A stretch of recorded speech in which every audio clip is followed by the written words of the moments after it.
Dans cette vidéo, nous allons essayer de comprendre comment utiliser les variations du rapport isotopique de l'oxygène, que l'on appelle le rapport O18 sur O16, pour reconstituer les variations climatiques. On peut d'ailleurs exprimer ce rapport isotopique d'une autre façon, à partir de ce qu'on appelle le delta O18. Alors, au préalable, on rappelle que l'élément oxygène est présent dans de nombreuses molécules, et notamment dans la molécule d'eau H2O. L'oxygène existe principalement sous deux formes isotopiques, l'oxygène 16 qui dans son noyau comporte 8 protons et 8 neutrons, et l'oxygène 18 qui lui contient 8 protons et 10 neutrons, soit 2 neutrons de plus. Il en résulte donc une différence de masse entre les molécules d'eau H2O16 et H2O18, qui explique que H2O16 plus léger s'évapore préférentiellement et que H2O18 plus lourd, lui, précipite préférentiellement. Comme le taux de condensation et de précipitation de l'eau varie selon la température ambiante, alors on peut utiliser le rapport isotopique de l'eau, des glaces polaires et de l'eau de mer pour précisément reconstituer cette température ambiante. On peut donc l'utiliser en fait comme un véritable thermomètre, et c'est ce que nous allons voir maintenant. Voyons tout d'abord comment varie le rapport O18 sur O16 dans les masses d'air atmosphériques en fonction de la latitude. On sait qu'il existe une inégalité d'ensoleillement entre l'équateur et les pôles, et que les courants atmosphériques redistribuent l'énergie solaire entre ces deux régions. Ainsi, les masses d'air qui prennent naissance à l'équateur se chargent en vapeur d'eau suite à l'évaporation océanique, puis se déplacent vers les pôles et perdent tout au long de leur déplacement de l'eau sous forme de précipitation, c'est-à-dire sous forme de pluie, par condensation successive de la vapeur d'eau qui se refroidit lorsqu'elle arrive au niveau des pôles. Au niveau des pôles, on observe d'ailleurs des précipitations neigeuses qui témoignent du refroidissement très important de cette masse d'air. Comment varie donc le rapport isotopique entre l'équateur et les pôles?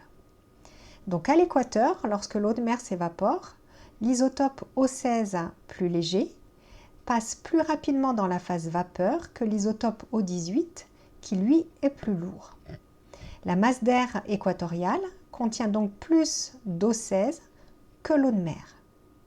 Au-dessus de l'équateur, le rapport O18 sur O16 de cette masse d'air est donc plus faible que celui de l'eau de mer, puisque si on augmente le dénominateur O16, eh bien le rapport global diminue.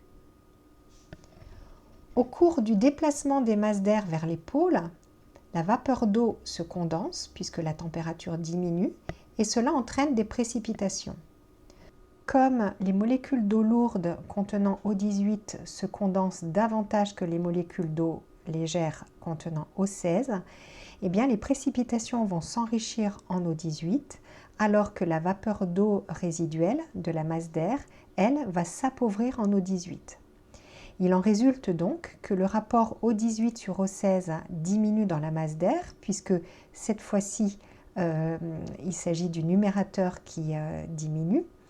Et comme la masse d'air subit des condensations successives au fur et à mesure de son déplacement vers les pôles, eh bien, elle va s'appauvrir de plus en plus en O18. Au final, au-dessus des pôles, le rapport O18 sur O16 des masses d'air est très faible, et la neige qui est issue de la condensation des masses d'air très pauvres en O18 est donc elle aussi très appauvrie en O18.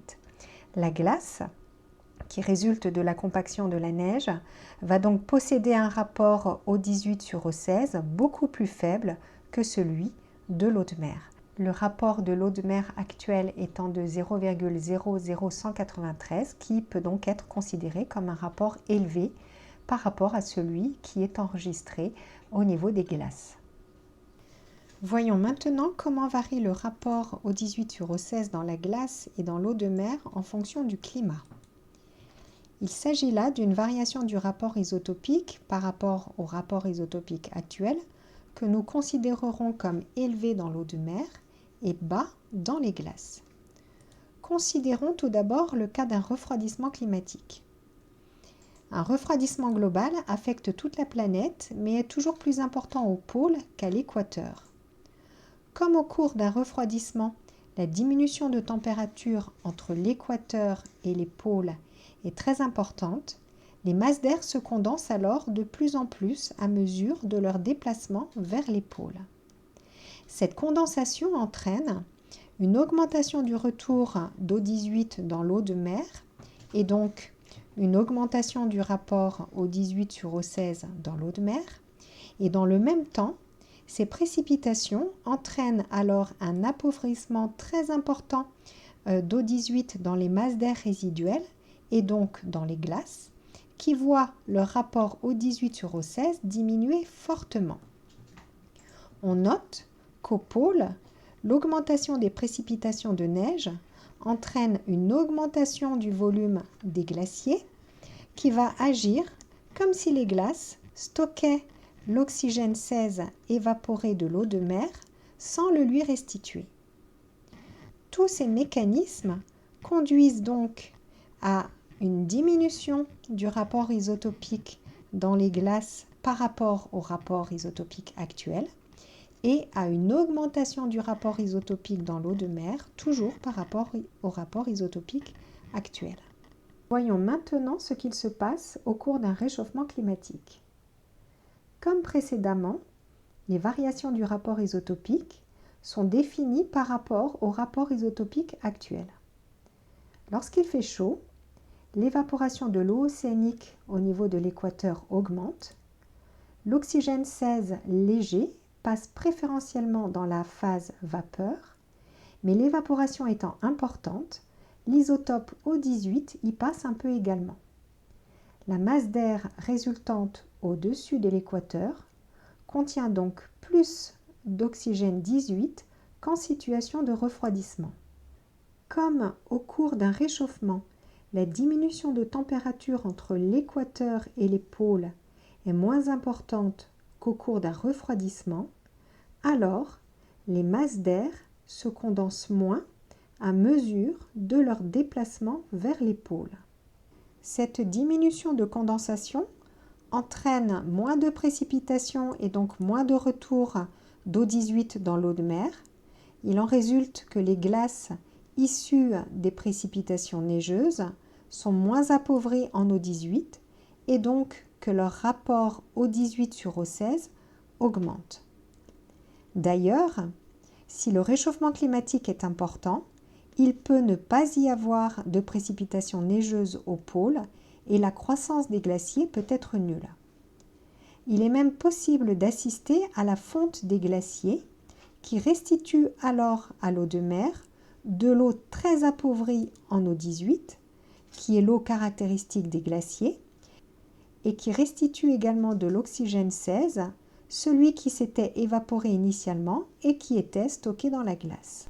Ces mécanismes contribuent alors à une augmentation du rapport O18 sur O16 dans la glace par rapport au rapport isotopique actuel et à une diminution du rapport O18 sur O16 dans l'eau de mer par rapport au rapport isotopique actuel.